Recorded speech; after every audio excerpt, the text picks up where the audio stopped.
Graça e paz para todo mundo, amém? Vamos orar? Continue, pode sentar do jeito que você está mesmo, feche seus olhos. Vamos começar então. Senhor Deus e eterno Pai, nós te louvamos, te agradecemos, Jesus, por mais esse dia, por mais esse momento que nós estamos juntos, Pai amado, para estudarmos e aprendermos mais do Senhor. Que o nosso coração possa ser enchido da Tua graça, da Tua glória, da Tua verdade, e que nós possamos sair daqui cada vez mais convictos, Pai amado, do quanto o Senhor é bom e de tudo aquilo que o Senhor tem para as nossas vidas. Em nome de Jesus, amém. Só a título de informação para os irmãos, nós já começamos a rodar um pouco a estrutura já com relação à consolidação. Esther, Temi, Lucas, Lara e Caiane, esqueci de ninguém não, né? Já estão consolidando, e a irmã Kátia também. Ela está ajudando, porque ela também estava à frente dos jovens e ajudando também. E já estão consolidando algumas vidas. Depois, eu não sei se, não acredito que hoje, mas em um outro momento a gente vai conseguir deixar os irmãos testemunhar do que o Senhor já tem feito através da vida deles. Porque a consolidação ela é um caminho de um relacionamento. E o discipulado, que nós já estamos fazendo, toda segunda-feira nós estamos reunindo com eles, é um lugar onde, para ficar bem claro para os irmãos, para a diferença entre consolidação e discipulado, discipulado é a reunião onde os líderes se reúnem para falar a respeito da edificação da obra do Senhor. A consolidação é quando eu reúno ou eu encontro com um novo convertido para firmar os passos dele na fé. Entendeu a diferença? Mas ambos têm uma característica em comum, transferência de vida. Porque tudo aquilo que eu tenho, tudo aquilo que eu recebo do Senhor, eu transfiro para outra pessoa. Mas não é uma questão de uma transferência humana, mas é algo espiritual. Porque vocês bem sabem que a unção que você respeita é a unção que você se aproxima e recebe ela.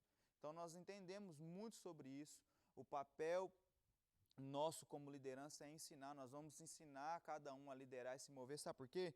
Porque o mundo existe uma crise, e a crise do mundo não é a fome, não é a falta de dinheiro, não é essas coisas, a crise do mundo é falta de liderança. Todo lugar onde não tem uma liderança efetiva e que essa liderança seja segundo o coração de Deus, as pessoas padecem. Por isso a igreja tem um papel importantíssimo, porque tem pessoas que estão rodeando no mesmo ciclo de vida, vacilando em todos os seus caminhos, porque falta uma liderança, alguém para mostrar, conduzir o caminho. Era assim, o povo de Israel estava escravo no Egito, mas Deus levanta um líder, um homem para mover, para fazer. Sempre é assim, existem pessoas que estão presas, escravas em alguma situação, mas uma liderança surge para que ela possa ser o destravado destino dessas pessoas. Então esses irmãos estão fazendo isso, vocês vão começar a ver frutos que antes não estavam sendo consolidados ou edificados, na verdade, e vão começar a permanecer e se firmar no Senhor. Porque ele está sendo firmado, as raízes estão sendo fincadas e ele vai ser consolidado no nome de Jesus. Então nós vamos começar a ver alguns milagres, algumas coisas acontecendo e é normal. Então faz parte dentro da estrutura. Eu sei que no começo às vezes é um pouco assim diferente, a gente está meio assim sem saber como é que vai acontecer, como é que não vai, mas a gente está indo aos poucos para não assustar, tá? Mas o entendimento e a verdade é que todo mundo vai crescer, todo mundo vai avançar. Todo mundo vai ser assistido, cada um no seu nível, tanto para quem está começando, tanto para quem já tem uma caminhada, tanto para quem já está avançado. Para todas as etapas você vai ter um acompanhamento. Vai ter alguém, um homem de Deus, uma mulher de Deus, alguém para te instruir e te ajudar nesse caminho. Amém? Então você não vai ficar deslocado nem disposicionado, muito pelo contrário. O seu ministério agora ele vai ter uma condução mais efetiva, ou seja, você vai fluir mais profundo no Senhor. Porque nós vamos começar a ajustar todas as coisas que nós precisamos ajustar. E aí o Senhor trabalha na onde há excelência, o Senhor trabalha onde há organização e o Senhor move no nosso meio. Não que não existia antes, não estou falando isso. Mas é que nós estamos estruturando para que tudo seja feito com excelência. Quem está me entendendo, diga amém. Então, os irmãos já estão fazendo, tem pessoas que estão sendo consolidadas, tem jovens e adolescentes sendo consolidados, e os pais de alguns vão ver a mudança no comportamento, né, dessas crianças. Esse é o maior testemunho. É aquilo que o Senhor começa a gerar e mover no meio do povo e as pessoas sendo transformadas e mudadas. Amém? Então é só para os irmãos saberem. Então depois do retiro, a gente vai dar mais outros passos mais firmes e algumas coisas. Nós vamos terminar a consolidação. Nós não terminamos hoje, não vamos conseguir, que eu vou fazer 2 lições hoje. Provavelmente vai precisar de mais um final de semana, né? Para a gente terminar as outras 3.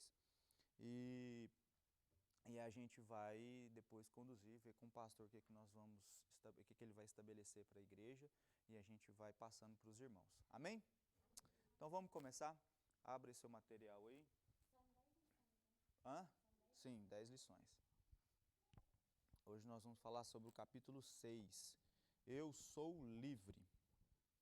Nós vamos falar sobre essa verdade bíblica. Lembrando que aqui não é só uma questão de passar o material, mas é de nós entendermos a forma de agir com a pessoa que nós estamos consolidando. Porque nesse processo é um processo mesmo de relacionamento. A primeira reunião, o primeiro encontro, geralmente ele é estranho, porque você não tem muita intimidade, você não tem muito contato com a pessoa e é uma coisa assim que você fica um pouco meio assim. É normal. Nas 2 primeiras semanas você vai conhecê-lo, mas faça o conteúdo, tá? Não deixa de fazer o conteúdo. E por que vai ter uma supervisão em relação às consolidações? Porque a consolidação ela tem data para começar, ela tem data para terminar. Porque se não tiver isso, eu já vi consolidações durarem 6 meses, 1 ano. Porque vai desmarcando tanto e perde o efeito. Perde o efeito, porque a pessoa aceitou Jesus, existe algo acontecendo, nós temos que aproveitar, sermos sábios em relação ao tempo, porque nós estamos edificando e solidificando algo. Então nós não podemos perder o tempo que nós temos, né? E falando de tempo, a vida das pessoas é muito corrida. E uma coisa que eu já vou adiantar para vocês é que nós vamos mudando a nossa percepção da nossa agenda. Não é a igreja que se adapta a mim, é eu que me adapto à vida da igreja. Tá bom, gente? Então, quando a sua liderança marca algo, faz alguma coisa, no mínimo que você tem que ter, como alguém que está aqui na posição de líder, é ter um coração ensinável para entender que a sua liderança foi alguém direcionado por Deus para falar na sua vida. Então, se algo é marcado, se algo é colocado, você tem que ter a disposição de entender. Lá é prioridade.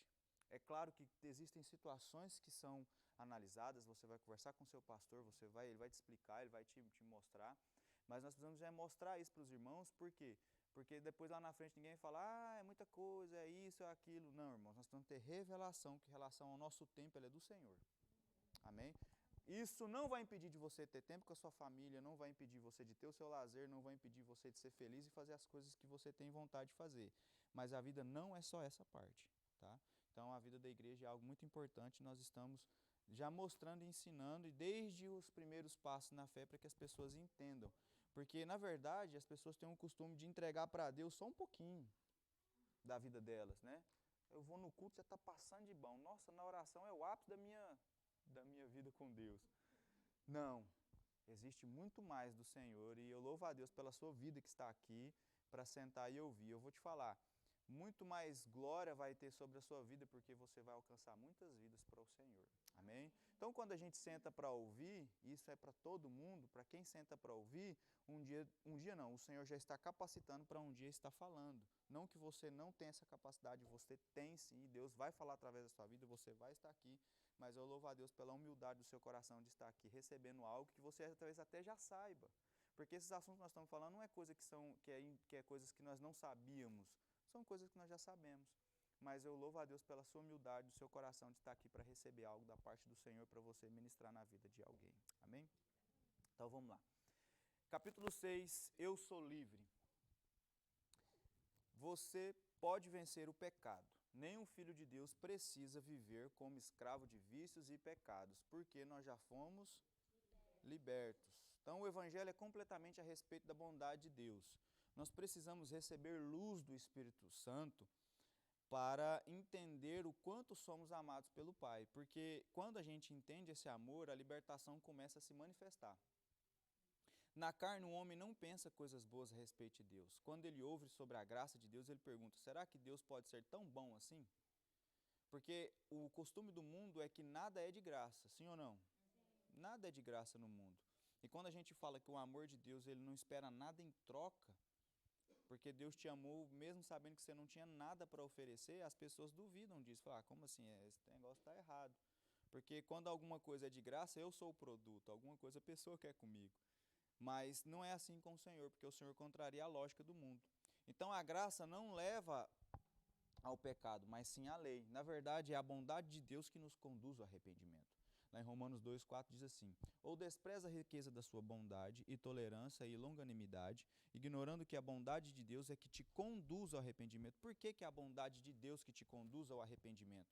É porque quando você se depara com o amor de Deus e o quanto Deus foi bom para você, você percebe que tudo que você recebeu, você não merecia.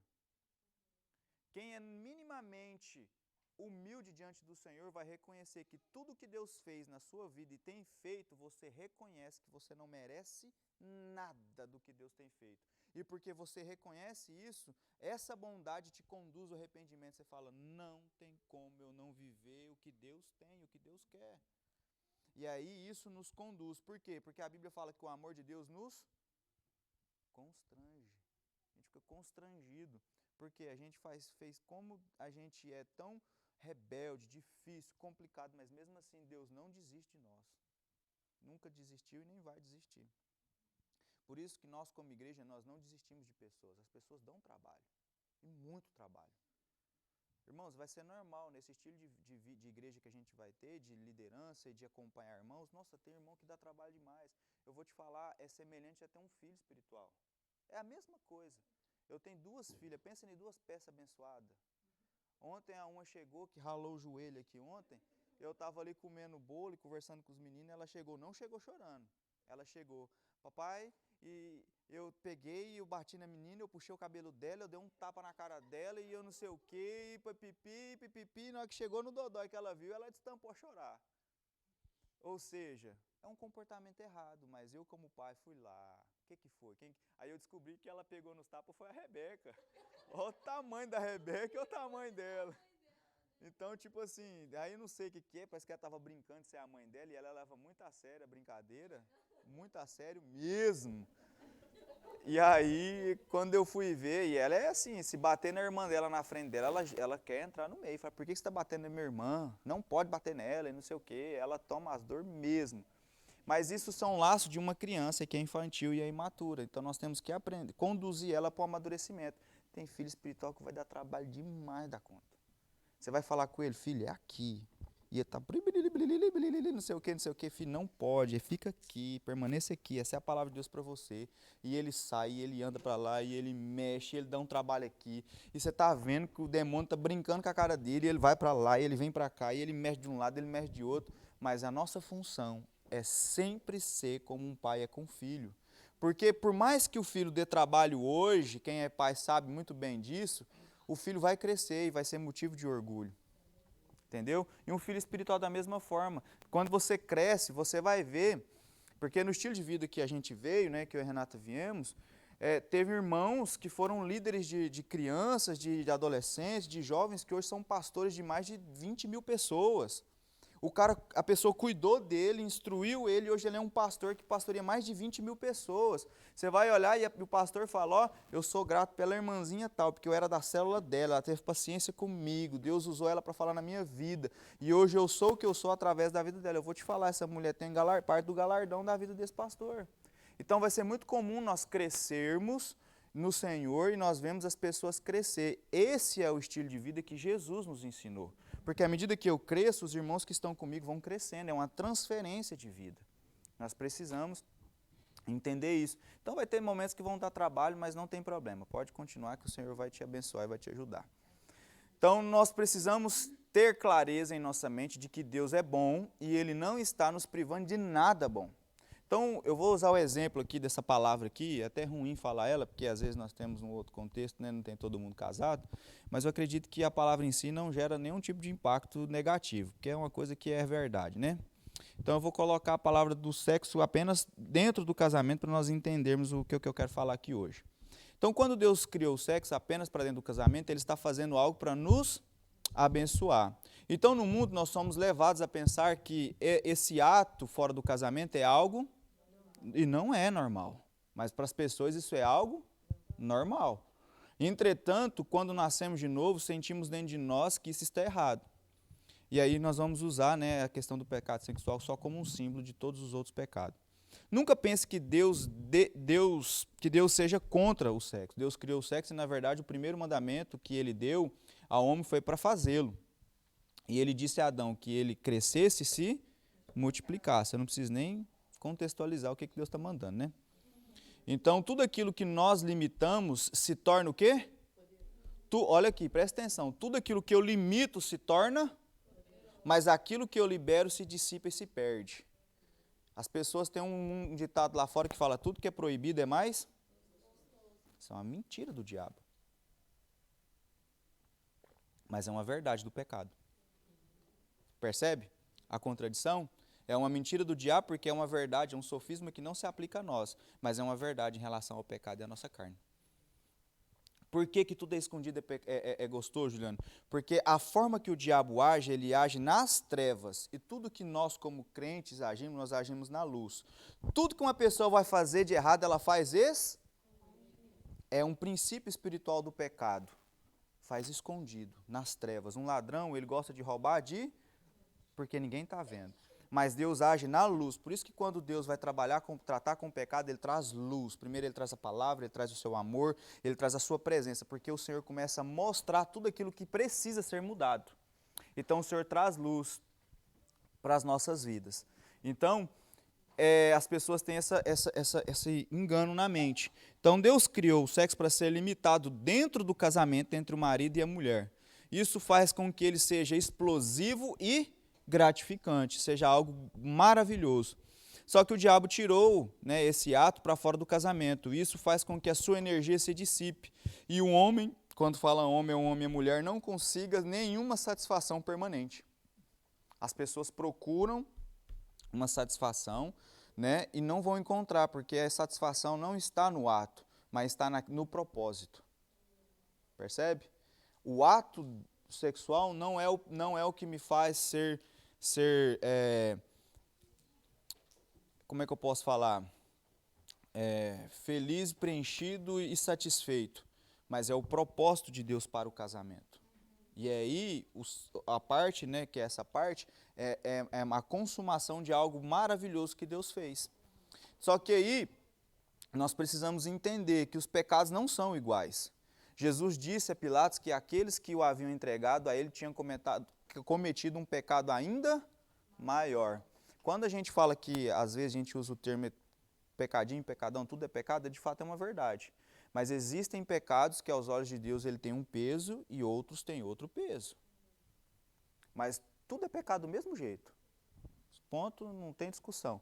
Mas existem pecados que podem ser considerados maiores do que outros. E o pecado sexual é completamente diferente de todos os outros. Paulo diz que todo pecado é fora do corpo, mas o pecado sexual atinge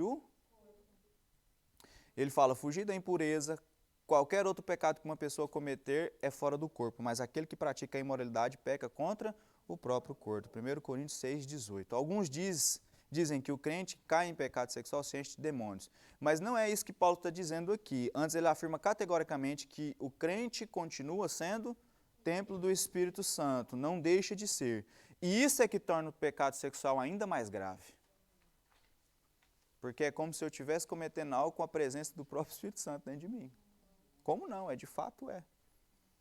Então é algo que nós precisamos ter revelação disso. Então o ciclo do pecado, qual que é o ciclo? Eu até fiz foi o melhor que eu consegui fazer, irmãos. Esse negocinho aí. Então está dizendo lá que o grande problema do pecado sexual é a sua repetição. E ele se torna um ciclo que, se não for quebrado, vai continuar se repetindo. E é preciso dizer não em algum ponto. A gente pega o pecado sexual como referência porque ele geralmente escraviza a pessoa.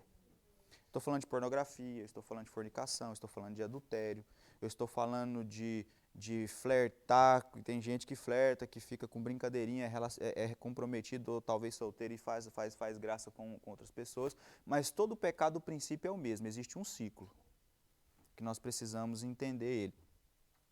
Existe o ciclo que começa na tentação, né? Tem o ciclo da culpa, tem o ciclo da queda e a confiança da carne. Mas, na verdade, a setinha está apontando... Vou explicar todos. A setinha está invertida, tá? Tentação, depois confiança na carne, queda e culpa. Amém? Hã? É a pastora que falou lá na frente. Né? Então, vamos lá. Vamos falar sobre a tentação. A respeito da tentação, precisamos esclarecer, antes de tudo, que ser tentado não é pecado. Infelizmente, muitos se deixam levar para o pecado porque são convencidos que, quando sentem a tentação, já pecaram diante de Deus. Ser tentado ainda não é pecado. Mas tem pessoas, e eu aconselhei muita gente, e às vezes a pessoa está com um problema, um vício, né? E fala, mas eu fiquei pecado, eu já fiquei condenado na cabeça, aí eu já fui lá e fiz, mesmo que eu estava com vontade. Eu falei, mas é aí que você tinha que ter. Justamente, a concupiscência é o desejo da carne, né? Pecaminoso. Mas aí, as pessoas precisam ter esse entendimento, que isso é um engano, a tentação é diferente de intenção. Tentação é uma coisa, intenção é outra.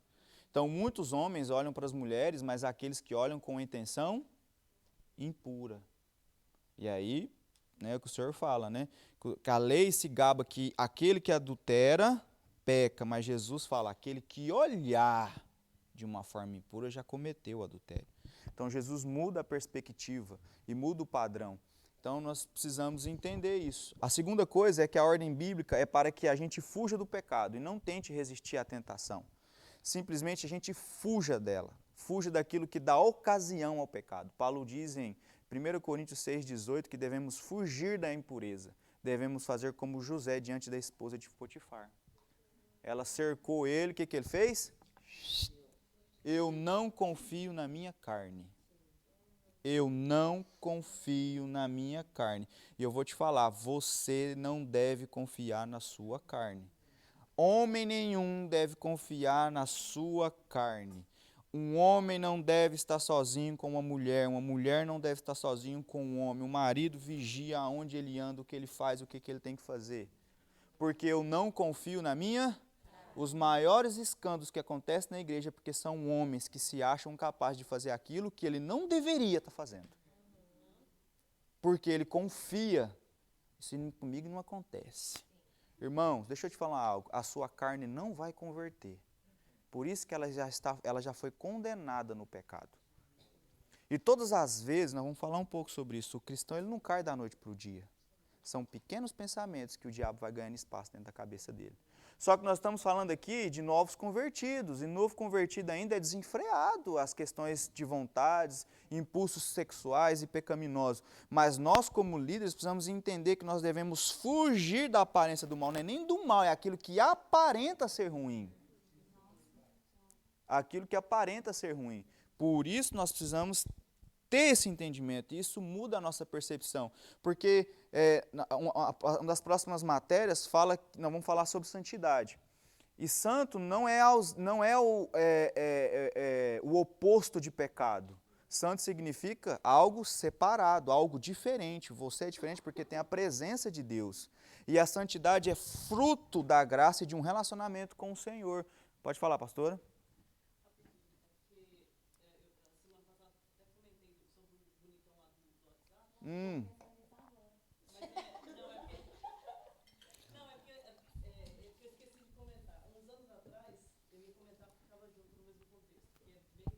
Sim.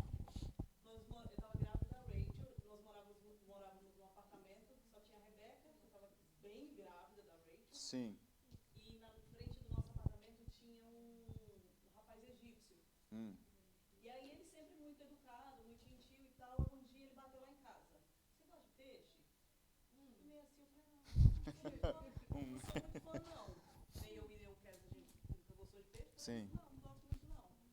Aí, não, é porque eu trabalho numa peixaria, não sei o que e tal. Eu tenho um peixe ali, eu vou te trazer. Aí ele trouxe um peixe enorme, eu fiquei sem graça, peguei o peixe, depois apareceu outro dia. Eu trouxe outro peixe para eu já sem graça aceitei o peixe de novo. Aí toda vez que ele me encontrava, ele cumprimentava, não sei o quê. Quando foi um dia, aparece uma notificação, eu não sabia nem o nome dele.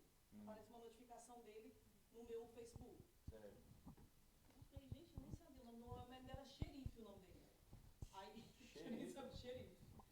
Aí aceitei, meu vizinho, né, e tal. Aí quando foi um dia, ele começa a me mandar mensagem. Aí eu falei, esse homem tá meio esquisito. Até então, pô, o cara mora na minha frente, tá vendo que eu sou casada, tô grávida, não sei o quê, que coisa doida. De repente o cara fala, já tinha anos que ele morava lá. Eu sou apaixonado por você. Poxa, alô, eu ri, sério, eu devo ter rido uns 10 minutos olhando pra mensagem. Falei, como assim? Acho que a Kátia lembra dessa história, não lembra? Lembro. Isso aqui, né? Aqui, eu grávida da Rachel. Falei, gente, como assim? Esse homem, eu falei, peraí, que doido. Da onde surgiu isso? Não, mas eu tive que responder, eu falei, como assim? Você não sabe que eu sou casada? Não, meu sonho é casar com uma mulher brasileira. Eu falei, mas você não sabe que eu sou casada? Ué, tem tanto por Eu aí. tenho uma filha, que eu tô grávida. Tipo assim, você acha que esse outro é o quê? Meu amante que tá vindo aqui pra casa todo dia? Que loucura é essa?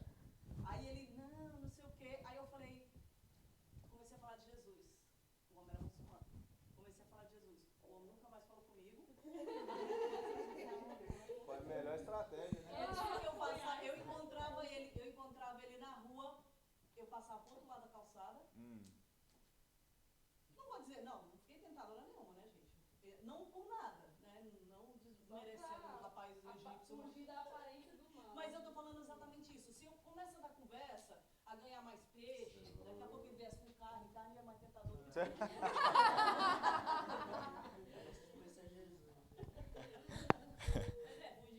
Fugir da aparência do mal, né? Porque às vezes a pessoa vai no ego, achar, poxa, né? Ó, grávida. Sim.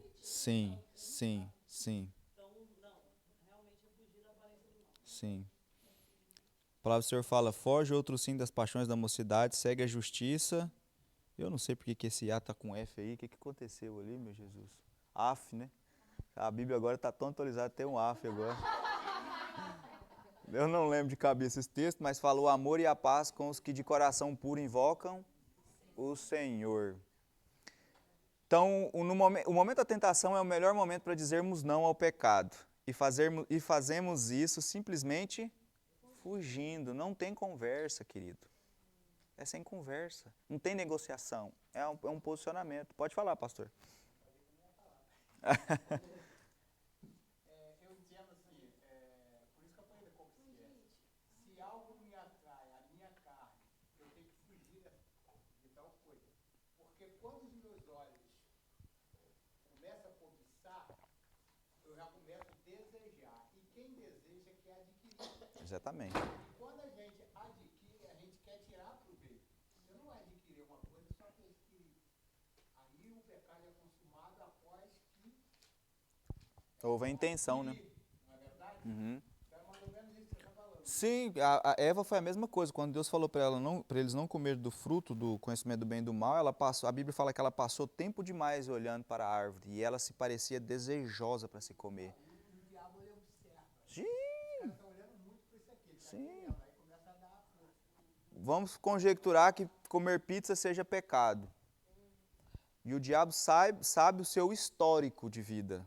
Ele é igual um histórico de um computador. Ele sabe as coisas que você fez. Ele não conhece o seu futuro, mas ele sabe o seu passado. Por isso que ele joga muitas vezes o nosso passado na nossa cara.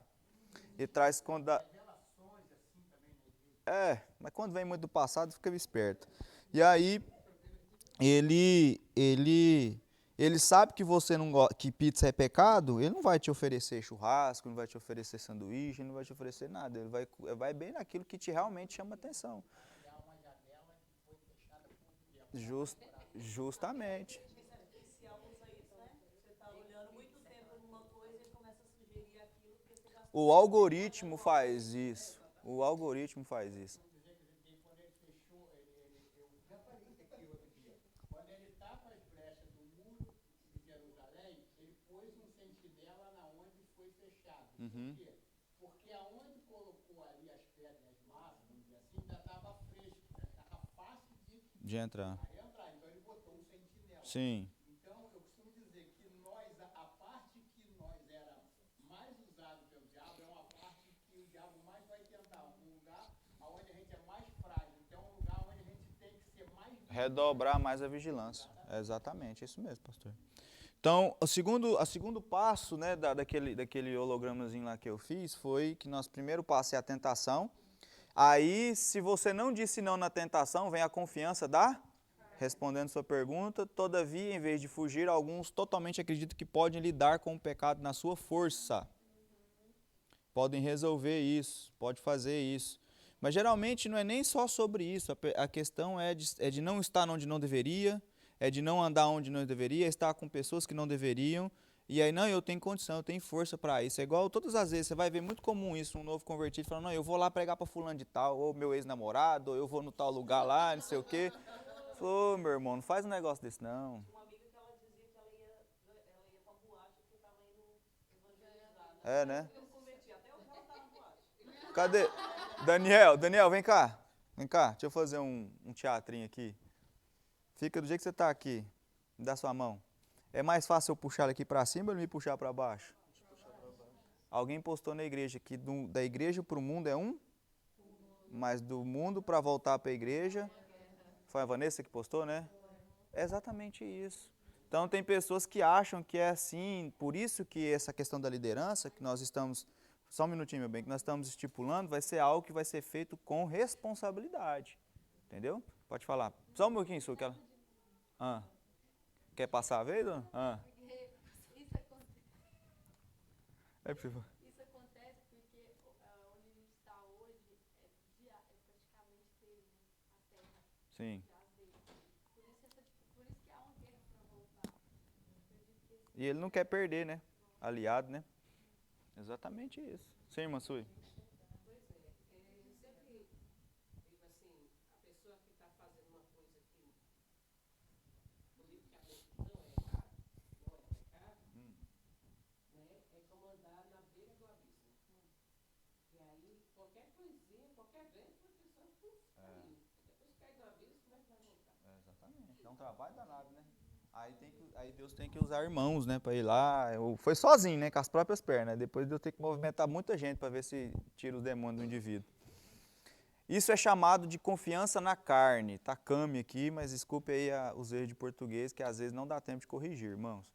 Justiça própria, isso se chama. A palavra de Deus diz que a soberba procede à ruína. Se queremos ter vitória, precisamos ser humildes diante de Deus. O que é confiança na carne? É quando pensamos que podemos lidar com aquela situação. Outros podem beijar uma moça e cair, mas eu não, eu posso lidar com isso. Outros podem assistir certos filmes e cair, mas eu não, eu posso lidar com isso. Outros podem conversar certos assuntos, é só uma conversa, e cair no pecado, mas eu não. Eu posso lidar com isso. Sendo e sabendo que não podem lidar com a carne, por esse motivo devemos fugir de tudo o que dá ocasião à carne. Amém? A queda. Quando confiamos na carne, inevitavelmente cairemos no pecado. Tenha cuidado com o pecado, pois ele sempre tem consequências. Mas mesmo que tenhamos sido libertos, ainda estamos sujeitos às suas consequências. Pois aquele que faz justiça receberá em troco a injustiça feita. Quem faz a injustiça receberá em troco a injustiça feita. E nisso não há acepção de pessoas. Colossenses 3:25. Então, uma advertência muito séria do apóstolo Paulo para aqueles que defraudam seu irmão na questão sexual. Ele diz que Deus é o vingador. Olha o que ele fala aqui, ó.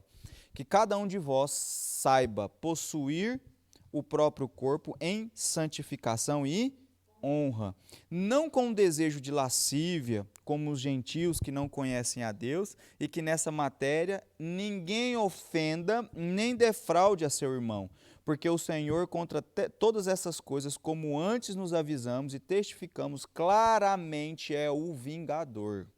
Eu vou explicar isso para você. Quem disse aqui foi o apóstolo Paulo, que é considerado o apóstolo da graça, hein? E ele está falando que Deus é o vingador de quem defrauda o seu irmão na questão sexual. Ele está dizendo que aquele que cai no pecado sofrerá... ele não está dizendo que aquele que cai no pecado vai sofrer a ira de Deus. Ele diz que Deus nunca é neutro. Se dois filhos chegam diante dele com uma contenda, com uma demanda, ele vai julgar essa causa de forma justa. Ele jamais vai ficar neutro. E se alguém defraudar o seu irmão nessa questão sexual, sofrerá a disciplina do pai. O que ele está falando é o seguinte, irmãos, não acontece aqui na People's Church, mas eu já vi muito disso. De irmãos Hã? De irmãos que deixam ser usados pelo diabo e começam a mexer com mulher casada, com mulher comprometida, ou talvez até irmã solteira, e ele começa a mexer com essa irmã, iludir essa irmã. E quem defrauda alguém nessa forma, a Bíblia fala que Deus é o justo vingador, e ele vai vingar essa pessoa. Porque se uma irmã se sente defraudada por alguma irmã que está mexendo com o marido dela, você pode ter certeza, se essa irmã orar e for diante de Deus, Deus vai responder a oração dela. Isso mesmo. Deus vai responder a oração dela. Aí você fala, nossa, isso é uma oração de macumbaria, uma oração de feitiçaria, você tá uma oração tipo que Deus vai ouvir. Não, não é isso. Deus não, Senhor, queima ela agora, manda um fogo do céu agora para fulminar ela agora. Não, não é isso. Mas todas as vezes que eu me deparar de uma situação e eu vejo alguém, um filho do inferno, fazendo algo em relação a alguém, você falar assim, Senhor, o Senhor está vendo o coração, o Senhor está vendo a intenção, o Senhor está vendo essa situação. Jesus julga e entra com a sua justiça nessa situação. Não deixa. O Senhor entra, o Senhor resolve e Deus disciplina. Só que a disciplina de Deus é em amor. Às vezes Deus nos deixa ser expostos. O que é ser exposto? Estou lá com o meu pecadinho escondido, não estou querendo mudar meu comportamento, está escondidinho só eu mesmo o diabo e meus amiguinhos do diabo, e aí Deus permite que aquela situação me expõe, eu fico exposto, aí vem a vergonha. E todas as vezes que vem a vergonha é ruim, porque aí as pessoas vão saber da pior forma sobre os seus pecados, sobre os seus erros. Sai, infelizmente sai. Então, nós precisamos ter esse entendimento, essa concepção, que é muito sério isso. E nós precisamos, irmãos, guardar a vida da igreja, porque aqui existem homens, mulheres de Deus, crianças, adolescentes, nós precisamos guardar o ambiente da igreja. Porque, querendo ou não, existem lobos usados pelo inimigo, são pessoas que Deus quer trabalhar e transformar essa pessoa. Mas até lá, nós somos os guardiões e homens e mulheres mais maduros com discernimento para guardar a vida dos irmãos.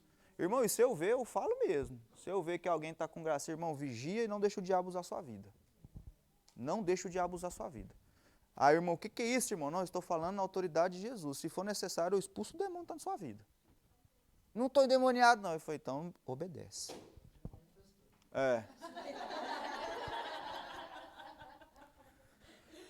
Aí, se não resolver na palavra, nós expulsa pela paulada. Leva o irmão numa sala e dá uma paulada na cabeça dele. Eu lembro uma vez que um irmão nosso lá da igreja, nós estávamos num retiro, e ele foi ministrar a palavra de libertação. Porque era tudo gente que não era crente, né? A gente estava fazendo esse retiro evangelístico, e aí uma das palavras é de libertação. E eu lembro que ele foi ministrar, ele era policial PM, sargento, ele foi ministrar fardado. Porque ele tinha que sair dali, ele estava no turno de trabalho. Ele foi ministrar fardado e armado. Nenhum demônio manifestou. Aí nós brincávamos, falamos assim, os demônios devem ter falado, rapaz, não vamos lá não, que eles levou a sério até armado e eles estão lá hoje. Brincadeira à parte, irmãos, mas isso é sério. Nós precisamos entender isso, que se alguém possuir a mulher do irmão e esse alguém se aproveitar de uma irmã com palavras lisonjas, com o fim de seduzi-lo, o Senhor será o vingador. Nunca trate o pecado de uma forma displicente, muito menos o pecado sexual, porque quem comete o pecado sexual peca contra o próprio. Por isso que um mal que acontece muito na vida das pessoas, aconteceu porque nós somos a geração da internet, é a pornografia, e as pessoas levam isso para dentro do casamento. E aí, tanto o cônjuge, o diabo, se sentir defraudado, ele ora, pode falar com o Senhor. Falar, Senhor, esse trem está acabando com o meu casamento. E realmente acaba, irmãos. Pornografia é uma droga, é uma coisa assim que infelizmente arrebenta com as pessoas. E nós precisamos, né, ajudar os irmãos a vencer. Não estou falando que nós, irmãos, somos santos e não pecamos e não falhamos, mas nós precisamos ter a nossa vida guiada pelo Espírito Santo. Que a partir do momento que a gente erre, que a gente caia ou que a gente faça alguma coisa, a gente logo se apronte e entenda qual é a nossa posição. Por que isso é muito sério? Porque, deixa eu te falar algo, abrir um parênteses aqui. O Senhor já nos libertou. Eu vou falar um pouco sobre isso nas próximas lições também. Sobre que nós somos abençoados. O O Senhor já nos livrou de todas as maldições. Mas a verdade é que o inimigo visita as iniquidades dos nossos antepassados e do nosso histórico para ver se pega de novo. Para ver se você aceita a ideia. A verdade é que você foi liberto, o sangue de Jesus é completo. Mas por que a gente ora em relação à libertação das pessoas novas convertidas? O primeiro processo de aceitar Jesus e de a gente fazer a libertação, porque existem resistências na vida delas. Ela entender o sangue de Jesus vai fazer parte da vida dela, só que se ela não for liberta e ela entender a libertação, ela vai retroceder em alguns passos. E aí parece assim, ó, que ela está na igreja, mas tem áreas que o inimigo não solta. Tem áreas que o inimigo não solta. Por isso que é necessário nós entendermos sobre a libertação. Por quê? Porque tem irmãos que... Eu conheço uma irmã, na igreja há não sei quantos anos, irmãos, mas nunca tinham feito libertação com ela. Ela falava que aceitou Jesus, porque ela falava, sempre estava nos cultos, mas virava e mexia, pastor, ela estava endemoniada. E a gente ia fazer, tinha célula na casa, tinha célula, na época não era célula que chamava, mas era outro nome. E meu pai que dirigia lá. Eu morria de medo de ir lá, porque direto o demônio ficava manifestado. E o demônio saía dela, ia para um trem, ia para outro, e virava uma bagunça na casa dela. E meu pai e minha mãe ficavam lá até tarde. Falei, gente, toda semana tem que expulsar o demônio dessa mulher, não tem condição. E minha mãe e meu pai não tem medo dessas. Minha mãe principalmente, se onde tem demônio, minha mãe vai atrás. Ela vai, não tem medo. Nunca vi desse jeito. Eu lembro uma vez que ela estava no círculo de oração lá, minha mãe não é do coque, tá? Mas ela é dessas orações assim. Aí ela estava no círculo de oração, ela e uma outra irmã, que é muito usada por Deus também. E aí um rapaz estava lá, um rapaz butelão de homem grandão, ficou endemoniado. E um homem, quando ele está endemoniado, a força dele é surreal. E as duas lá nem tinham com nada. Falou, demônio, se você não sair, eu te rebento aqui, não sei o quê. E foi para cima deles, não tinha medo. Falei, mas você é louca da cabeça. Falei, meu filho, tem que ter autoridade, não tem medo não. Então, nós entendemos isso, até que entenderam que tinha áreas que o inimigo estava resistindo e ela não abriu, que precisavam de libertação. Às vezes a pessoa fez um pacto, comeu alguma coisa, está com algum pingente, infelizmente as pessoas se associam muito a coisas ruins lá fora. E nós precisamos ter entendimento como igreja que o processo de libertação é para tirar a legalidade do diabo na vida dessas pessoas. Então tem pessoas que estão em vícios, estão em ciclos de pecado, receberam Jesus, pelo menos da boca para fora, né? Falaram que receberam Jesus e tudo mais, mas precisam, nós como igreja nós precisamos nos posicionar e ter esses momentos também para que essas pessoas tenham a sua vida liberta no Senhor. Por quê? Porque uma vez que Jesus começou uma obra, ele está executando essa obra, mas o inimigo quer resistir essa transformação. E aí o diabo faz isso. Por isso que a gente vê muitas vezes, aí fica meio que inexplicável, né?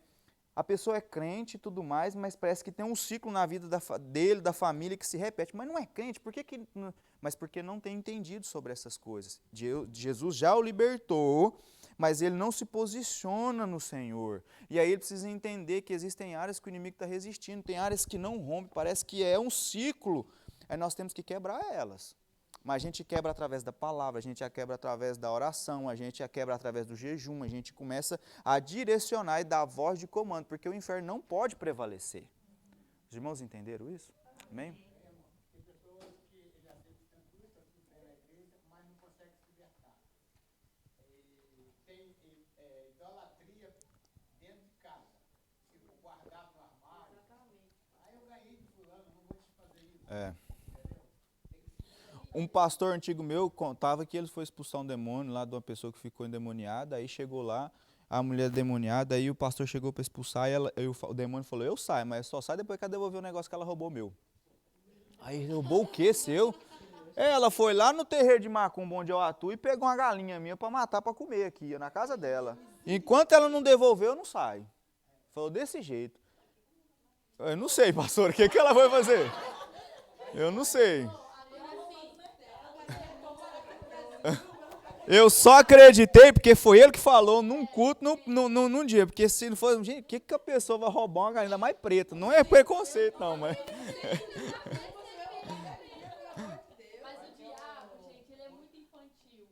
E eu lembro, assim, fazendo a consolidação, eu tive que, com as irmãs, tinha roupa que usava para fazer relação com o marido casado. Então, essas roupas, elas tinham que sair, gente. A gente fez limpa em guarda-roupa,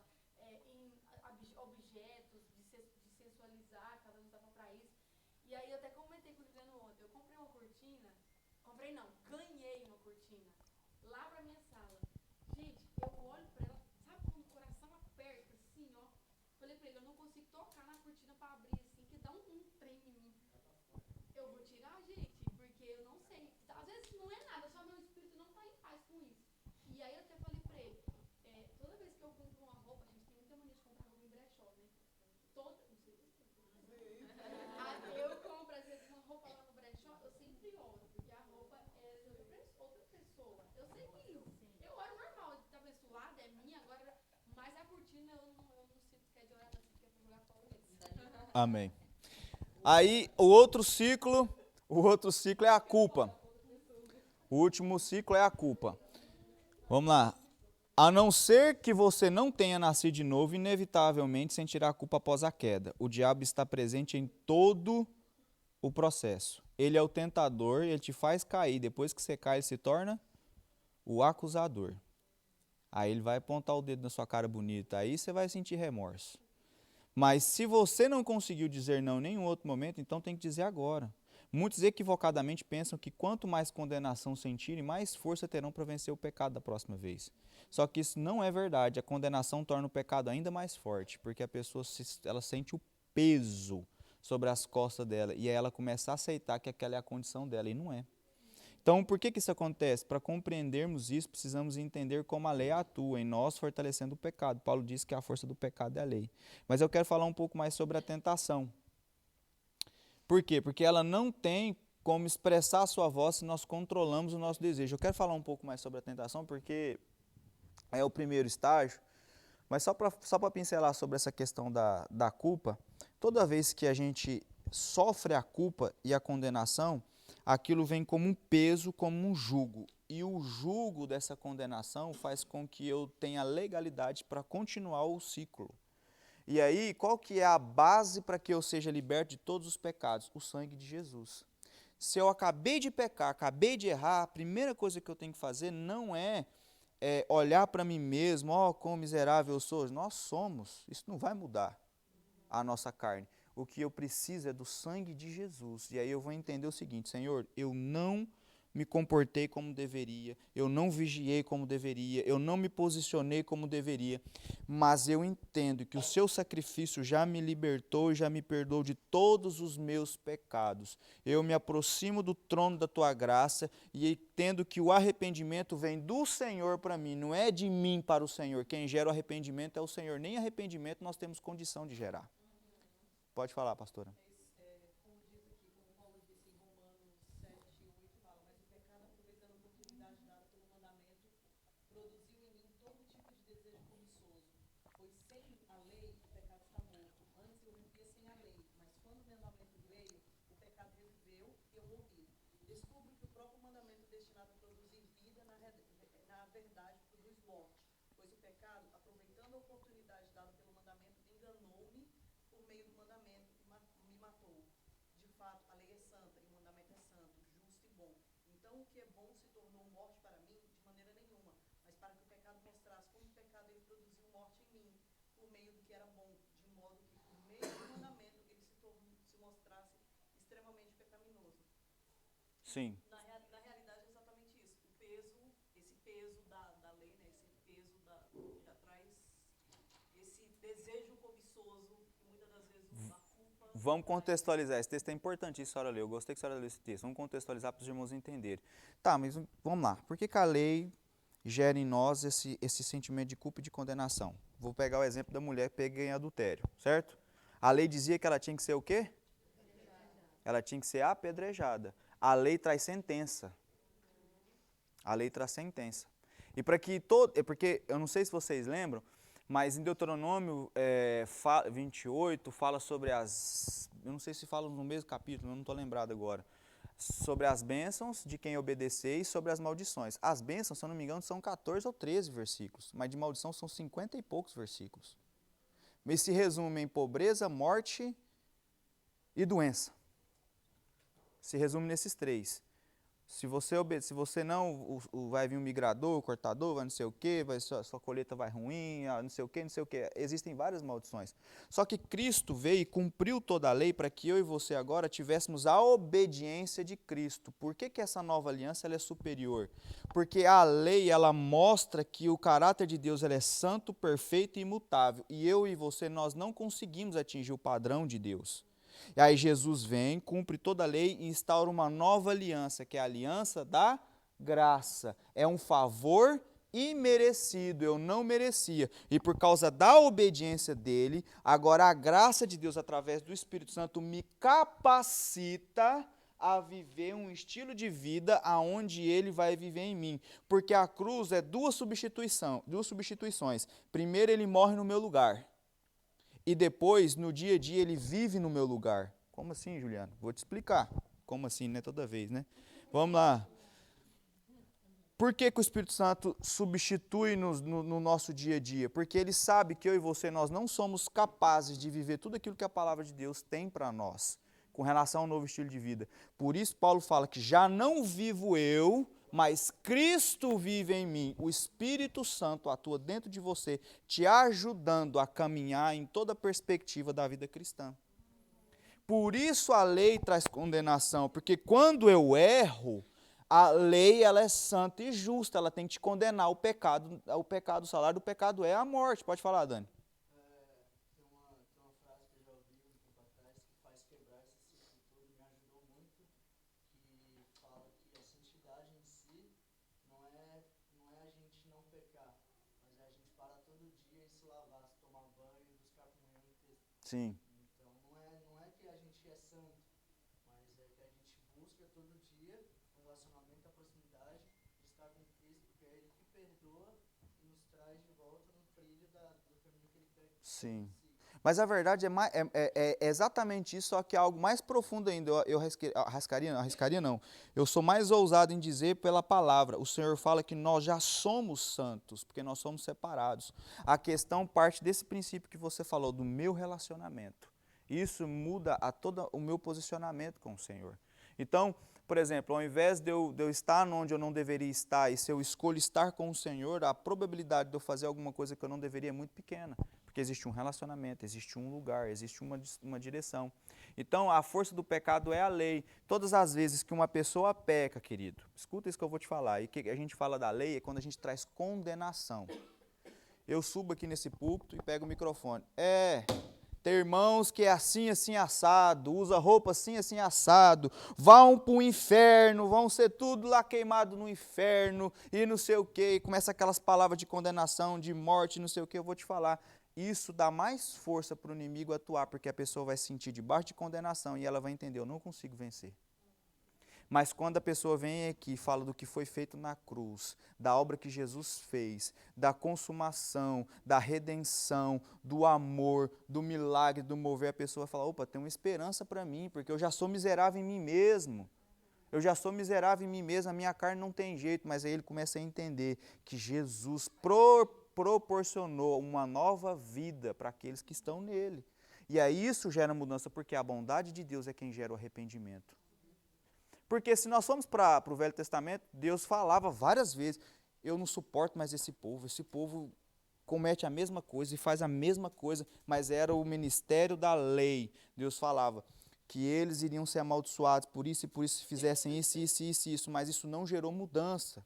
Eu falei semana passada, Jesus, aonde ele movia, ele viu os escribas e os fariseus se gabando da sua santidade externa, da sua posição e não sei o quê, mas isso não mudava a vida de ninguém. Tinha um monte de gente adulterando, um monte de gente morrendo, um monte de gente com a vida desgramada. E aí Jesus, aonde ele ia, só tinha pecador.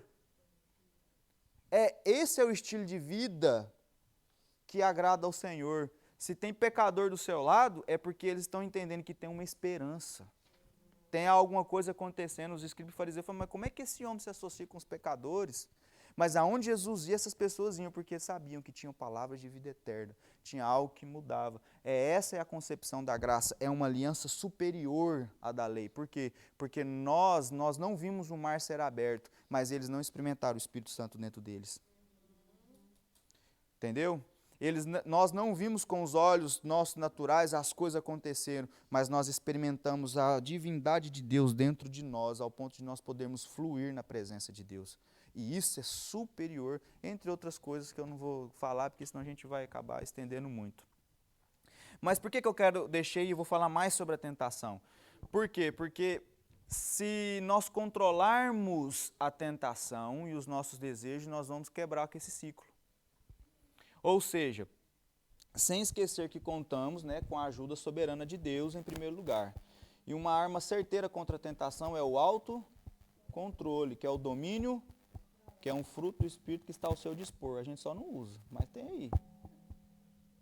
E o autocontrole, o domínio próprio é para todas as situações, para a língua, para ouvir, para posicionar, para tomar atitude, para tudo nós temos o domínio próprio. Então é importante lembrar que estamos falando não de matar o pecado, mas a possibilidade de pecar. Trata-se de uma luta anterior preventiva, para não precisar lidar com os estragos consequentes do pecado. Vamos ao exemplo de Caim. A Bíblia mostra que já havia entrado em seu coração questionamentos malignos acerca de Deus, o que incitou as suas emoções e o aproximou do pecado. Lá em Gênesis capítulo 4, versículos 6 e 7 diz assim: Então lhe disse o Senhor, por que andas irado? E por que descaiu o teu semblante? Se procederes bem, não é certo que serás aceito? Se todavia procederes mal, eis que o pecado jaz à porta e o seu desejo seja contra ti, mas a ti cumpre. Até no Velho Testamento o Senhor está falando que nós temos controle sobre as tentações. Porque o Senhor fala que Ele não nos deixa cair uma tentação maior do que a gente possa suportar. Eu falei isso aqui em algumas aulas. Se alguém falar para você, eu não consigo, é mais forte do que eu, é mentira. Você só não tem o domínio próprio. Você só não cultivou ele, mas você consegue dominar. Na verdade, o Senhor manda que nós tenhamos governo sobre as nossas vidas. Nós precisamos governar. Mas não na força do nosso braço, mas é dependendo do Senhor. Observe que o Senhor falou basicamente 3 coisas a Caim. Se procederes bem, não é certo que serás aceito. Em outras palavras, se você vencer a tentação, você não vai pecar. E eu o acolherei pela sua obediência. 2. Se todavia procederes mal, eis que o pecado jaz à porta e o seu desejo será contra ti. Aqui Deus estava dizendo que a manifestação subsequente à tentação, mais uma palavra difícil aí, Tem, e Esther e meninos. Subsequente à tentação, que é o pecado, aguardava Caim à porta. Além disso, o Senhor também declarou que o desejo de Caim assumiria o controle. Todas as vezes que eu ando pelo meu impulso, ele me controla, ele me domina. E aí nós precisamos ter muito entendimento sobre isso, porque tem muito crente que ainda anda sobre o seu desejo, a sua emoção. As minhas emoções não podem me dominar, queridos. Elas não podem me dominar. As minhas emoções, elas têm que me servir. A dor veio, Espírito Santo, me ajuda.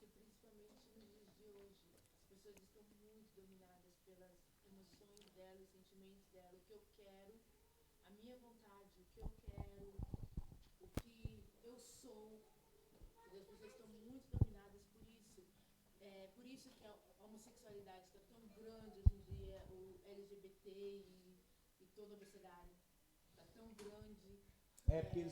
Porque é tudo sobre as emoções. Presumo que se não for aquilo, ele não vai ser feliz, né? Então, é porque tudo sobre as emoções. Eu sou assim porque o meu pai era assado, eu sou assim porque minha mãe fez isso comigo, eu sou assim porque eu fui maltratada, eu fui assim porque isso me aconteceu. É tudo sobre as emoções das pessoas. Uhum. E mesmo vindo a Cristo, as pessoas elas não conseguem centrar no Senhor e no amor de Deus, porque elas estão centradas nas emoções. Sim, ainda domina ela. Nas emoções dela e no que aconteceu com ela no passado. Então, as pessoas precisam perceber que a única emoção que vale é o amor de Deus sobre ela. Sim, sim. Que na verdade não é nenhuma emoção, é uma realidade. É uma realidade, é verdade. Amém. Então, ela precisa entender isso. Eu vou contextualizar uma ministração que não é minha, eu ouvi uma vez e mudou a minha vida, Teme. Eu lembro, esse pastor estava ministrando e ele estava falando sobre o espírito, sobre a alma e sobre o nosso corpo, sobre a nossa carne. Ele fala que o nosso espírito é como um homem e a nossa alma é como uma mulher. E eles dois são casados. E a carne é o amante que manda mensagem para a alma. que tenta seduzir a alma com todas as vontades que ela tem em si. Mas a verdade é que a união que Deus quer é que a alma seja sujeita ao nosso espírito. Porque tudo aquilo que Deus quer, Ele faz no meu espírito recriado.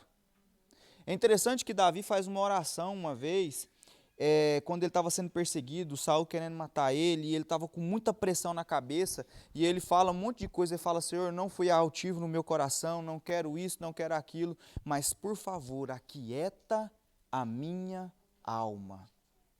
Ele entendeu que a alma dele precisava de ser direcionada no Senhor.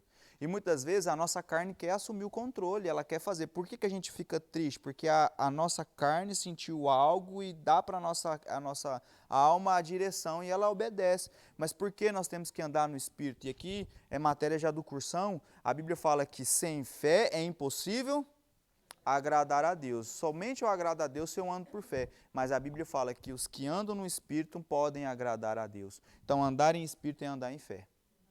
Então nós precisamos entender isso. Por quê? Porque quando eu não sou dominado pelas minhas emoções, e aí é que Deus está falando para Caim que esse desejo vai assumir o controle. Porque uma vez que a pessoa ela entrega o controle pelo desejo dela, parece que ela fica cega. Ela faz coisas que você, eu e até Deus duvida que ela é capaz de fazer, por causa daquele desejo e aquela vontade que ela tem. Por isso que o Senhor está nos falando, porque isso é do maligno.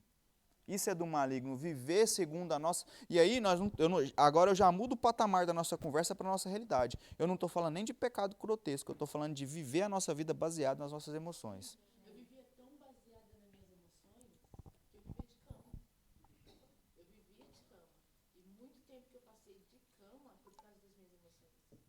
Se eu vivia qualquer pressão, exterior ou interior, dentro da minha casa, ou até dos irmãos, eu ia pra cama. E é interessante porque a Kátia, por exemplo, até a Kátia, assim, eu lembro que por algumas vezes de ouvir falar, Kátia, trabalha no seu psicológico. Ela assim, tô falando assim, até chegar o dia do entendimento de falar, cara, são as minhas emoções. Ela se ofendia. Como assim meu psicológico? Eu sei que eu tô doente. Não é psicológico. Eu sei que eu tô doente. Até chegar ao entendimento de falar, não, peraí, as minhas emoções estão me dominando. Me entendo. Mas na verdade isso não é uma particularidade sua. Isso foi Deus permitiu não, né? Deus te curou porque você hoje vai ser um ponto de ajuda e referência para outras pessoas nessa área. Quando você está no meio desse turbilhão de emoções, e até quando alguém chega assim, você fala, isso é sua emoção, você não quer entender isso. Uhum. E você não quer que ninguém fale isso pra você. Ah, uau. Entendeu? E todas as pessoas que querem falar isso pra você quer, tipo, esganar, matar. Fala isso pra mim. Eu sei o que eu estou falando, eu leio Bíblia, eu oro, eu sou espiritual. Ah, Fala essas interessante. coisas para mim. Interessante. Não fala essas coisas para mim, entendeu? Uhum. Porém, quando Deus abriu os meus olhos, quando chegou o momento, Deus abriu os meus olhos e eu vi, hoje me acontecem coisas muito piores do que naquela época. E não te trava como travava antes. Estou livre, leve, solta, voando no Espírito Santo. Mas você percebe? Absolutamente nada. Mas a lição que eu tiro de tudo isso, e é o que tem que ficar centralizado no nosso coração, é que para todo e qualquer problema, Deus é a solução. Sim. Nós não podemos aceitar. Você falou ontem, Ele é o caminho. Ele é o caminho. Nós não podemos aceitar a condição. Ah, acontece isso comigo, eu fico tão assim, então, irmão, então vamos avançar nessa área. Se for necessário, eu te dar uma carga de 220 e injetar em você um choque para você cair e ter realidade, nós vamos mudar isso. Sim, Mansui. Quando a Daniela pecou naquilo eles descobriram o estresse. E o estresse é o maior causador de doenças na humanidade, desde o início da criação. Então, quando as emoções, quando a gente está estressado, todo tipo de emoção negativa é estresse. Então, quando a gente está estressado, isso atrapalha na nossa vida espiritual. Então, tem dia que quando peca, por exemplo, a pessoa já fica, entende que o sangue de Jesus já perdoou, a pessoa só pedir perdão, mas a pessoa fica com aquele sentimento, segurando aquele sentimento, porque acha que deve ser punido Uhum. por causa Sim, como é que vai punir o mesmo pecado duas vezes? Deus já recebeu a punição. A pessoa tem que passar aquela página Sim. e realmente entender o perdão do seu pecado, né? Então, acontece muito, a gente vê gente que está deprimido e não tem jeito a gente tentar ajudar e tudo, porque a pessoa não deixa aquele sentimento sair. Uhum. Fica segurando aquela coisa. Que às vezes também é uma questão psicológica de chamar atenção. Tem gente que está carente e tudo, chamar atenção de alguma forma, então tem aquela coisa toda. Mas quando a gente cuida do nosso corpo, como a gente deveria cuidar, essas coisas, muitas coisas podem ser evitadas de acontecer. Sim. Fica mais fácil servir a Deus. É. Embora o foco da nossa objeção não, o foco, né, seja centralizado no nosso espírito, né, para a nossa alma ser transformada. O que é a tentação? A tentação é quando desejamos o que Deus restringiu, e já o pecado é quando o desejo nos domina. Então, essa é uma frase pôr no Instagram, né? Tentação é quando desejamos o que Deus nos restringiu, e pecado é quando o desejo já nos domina. Lá na parte ali, ó. Em cima do 2, em cima do 3, ali no 2 ali. Amém? 3. Mas a ti cumpre dominá-lo. Então o Senhor falou que se ele proceder mal, o pecado já após, o desejo seria contra ele, o desejo dominaria ele. E nessa parte 3, Deus fala, mas a ti cumpre dominá-lo. A única forma de vencermos a tentação é refreando os nossos desejos. Sem boca nenhuma, voz nenhuma se manifesta. Então podemos citar aqui outra ferramenta poderosa que se alia ao domínio próprio. Tiago diz que os nossos desejos são uma sedução, um engodo, são um engano porque partem de um pensamento errado e mentiroso. Eles surgem de uma contestação à voz de Deus. Quando os nossos desejos se despertam, instigados pelo engano, temos que desmascará-los com o que Deus diz e é com a sua palavra. Então as escrituras invalidam sentenças como: se eu fizer o que desejo, serei mais feliz. Meu desejo é maior do que eu posso suportar, não consigo lutar contra. Liberdade é fazer o que desejo, e tantas outras mentiras que o diabo coloca na mente das pessoas e na cabeça das pessoas.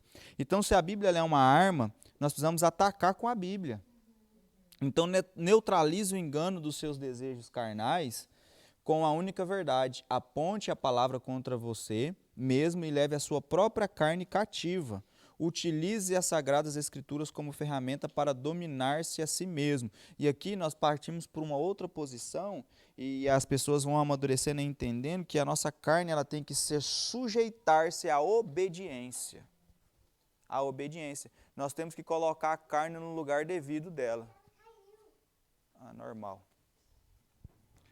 E aí nós temos que colocar a nossa carne no lugar devido. Ela tem que obedecer o nosso espírito. Por isso que nós precisamos andar como homens e mulheres que discernem o mundo espiritual e nós entendermos sobre isso. Quando eu falar sobre o mundo espiritual, irmão, não é ficar assim, viu um demônio, não sei o quê, não é isso. Embora Deus tenha dons e ministério para as pessoas desse jeito.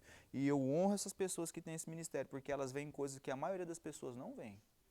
Mas quando eu falo de discernimento espiritual, além disso, é entender a nossa posição e como nós devemos levar a sério essas questões. Porque o inimigo tem cadeias espirituais e prende em pessoas. E até gente que é crente. Até gente que é crente. E nós precisamos ter discernimento sobre isso, amém? Porque a gente às vezes fala de discernimento espiritual, a pessoa só olha por esse lado, né? Eu vou ver demônio. Tem um meme que eu vi, o cara estava orando, falou assim, eu abro meus olhos espirituais, aí quando é feio, ele vê um demônio no canto da cama dele assim, ele vai cair duro no chão e morre, né? Ele falou, não era isso que eu queria. Eu falei, você não soube pedir, né? Então, utilize a Bíblia Sagrada como ferramenta para dominar a si mesmo. Por outro lado, sempre vence o mais. Se o espírito está fortalecido, ele. E se a carne está ganhando mais alimento, mais voz e mais vez, é fato que ela vai vencer. Então pode-se dizer que na hora da tentação vemos o reflexo do que tem sido a vida devocional do cristão. Se existe oração, se existe leitura, meditação na palavra, um jejum, ele está espiritualmente fortalecido e mais apto para ganhar a batalha contra os seus maus desejos. Lembrando que o crente não cai, ele vai caindo a cada pensamento que cede, a cada desejo enganoso que ele aceita, a cada dia sem alimentar o seu espírito. E se eu cair em algum pecado, a última coisa que devo fazer é acalentar o sentimento de condenação. Porque aceitando a condenação é dizer que o sacrifício de Cristo não teve valor ou é insuficiente para resolver a questão do pecado. Hã? Amém. Quando agimos assim, estamos deixando de desfrutar da graça e por isso saímos do favor de Deus. O que muitos não percebem é que o sentimento de condenação é também justiça própria, disfarçada. É a carne tentando mostrar como ela está triste pelo pecado, com o fim de ter algum mérito. Irmão, até quando a gente peca, a gente quer ter algum mérito no nosso arrependimento. Porque até o arrependimento que é gerado dentro de você, ele não é seu. Quem gera ele é o Espírito Santo. Porque até você não ter o Espírito Santo, você pecava liberadamente. Liberadamente, de boinha, assim, sossegado. O filho pródigo fez o que fez, aprontou o que aprontou, e o que fez ele voltar para a casa do pai não foi porque estava arrependido da cagada que ele fez, foi a fome. Na casa de meu pai, até o servo tem uma vida melhor do que eu tenho aqui. Eu vou lá, vou ser servo do meu pai. Mas o que ele não sabia é que uma vez que eu sou filho, eu vou ser sempre filho. E os filhos permanecem em casa, os servos não. É uma ministração, depois eu falo ela sobre vocês, é muito poderosa. Então, aqueles que possuem justiça própria estão sempre olhando para si mesmos, pensando o quanto são bons e aprovados em suas obras, mas aqueles que aceitam a condenação também são ocupados consigo mesmos, sempre olhando com o alvo de encontrar alguma coisa boa em si. Quem vive condenação, ele vasculha a sua vida para tentar alguma coisa boa para compensar. Mas deixa eu te falar, eu não sou bom em nada, o que tem em mim é a presença de Deus, e isso basta. E aí quando você entende que a presença de Deus, fica mais fácil de você entender, fica muito mais leve a vida. Porque eu não vou ministrar, não é porque eu sou bom, ou porque eu sou menos bom, ou por causa disso, ou por causa daquilo. É porque Deus atua em mim. E porque se Ele atua em mim, a minha base de tranquilidade não é o meu comportamento ou a minha capacidade, mas é a capacidade dEle em mim. E aí as coisas mudam. Amém? Então está encerrado, a gente vai para o seu intervalo lá, daqui a pouquinho a gente retorna para a segunda aula.